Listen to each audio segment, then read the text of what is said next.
एक लक्षात घे, जेव्हा परमेश्वर आपल्यासाठी एक दरवाजा बंद करत असतो ना, त्याच वेळी तो आपल्यासाठी अनेक नवीन दालनं उघडी करत असतो.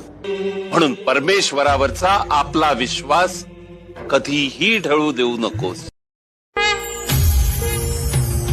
देवराज सेव्यमान पावनं कृपङ्कजं व्यालयज्ञसूत्रबिन्दुशेखरं कृपाकरं नारदादियोगिवृन्दवन्दितं दिगम्बरं काशिकापुराधिनाथ कालभैरवं भजे. देवराज सेव्यमान पावनं कृपङ्कजं व्यालयज्ञसूत्रबिन्दुशेखरं कृपाकरं नारदादियोगिवृन्दवन्दितं दिगम्बरं काशिकापुराधिनाथ कालभैरवं भजे.